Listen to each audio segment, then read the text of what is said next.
Okay, now we have to determine what size bowls to get out of here.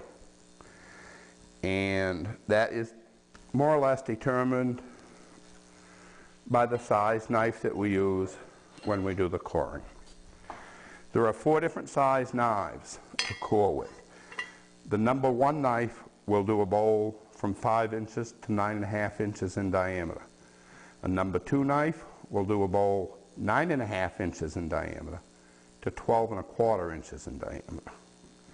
A number 3 knife will do 13.5 to 15 inches, and a number 4 knife will do 15.5 to 17.5 inches in diameter, which should give you a full range of bowls anywhere from 5 to 17.5 inches in diameter, with anything in between. Now, to install the base with the tailstock on, we'll just turn the clamp block so it just slides down between the ways of the bed. Reach underneath, rotate it 90 degrees, and just make it finger tight.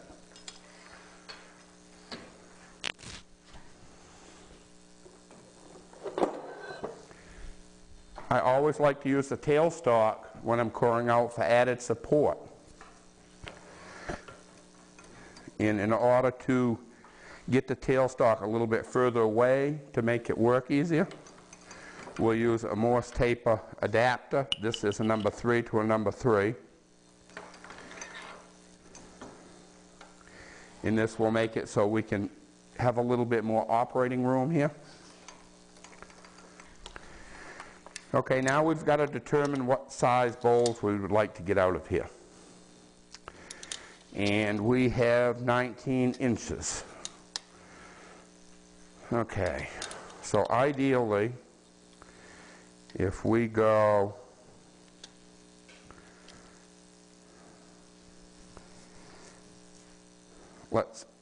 the biggest bowl that we're going to have is the bowl that is worth the most money. So this is the bowl that we should worry about the most, is the one on the outside. This bowl is approximately 19 inches. I would like to have a wall thickness that is somewhere around 10% of the diameter. This would be for a twice-turn bowl, one that will be dried and finished turn later. So if we have 10% of 19 inches, let's say we go somewhere around 1 3/4 thick. Our cutter is around 3/8 of an inch thick. So this will be our first cut. Okay? And that will leave us a second bowl that is around 14.5 inches. Okay? And I think we'll make this one around 1.5 inches thick. And then we'll just step down to another one. That will give us an 8-inch bowl. So we won't be utilizing on this piece the 4th cutter. We'll be using 3 cutters. Now, we have to set the coring tool up. And there are 2 ways to set the coring tool up. What we have to do is we have to make sure with the largest cutter that we're going to use, we're not going to hit the chuck. And if I could have the number 3 knife. Thank you.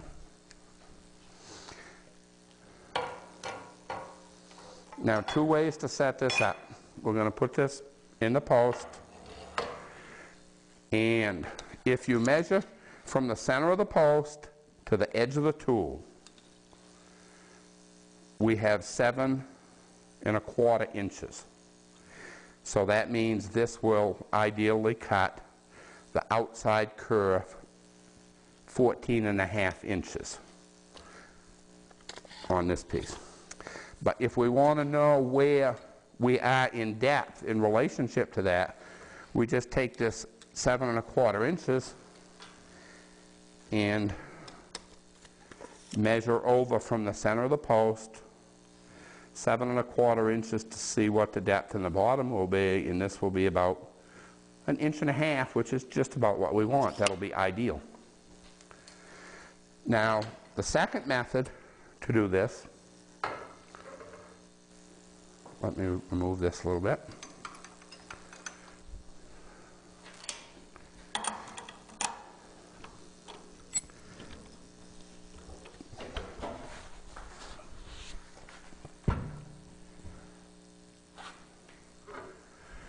Now the second method would be to put the largest knife in that we're going to use on the bowl, bring it over in front of the chuck,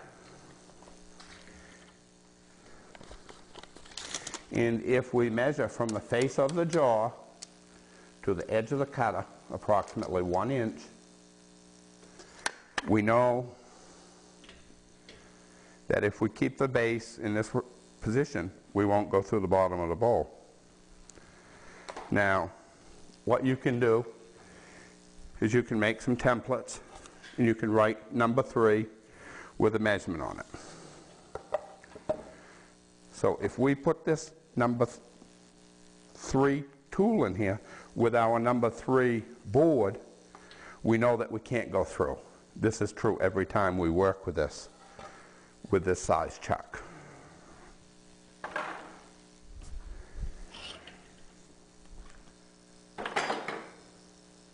So let's put the bowl back up.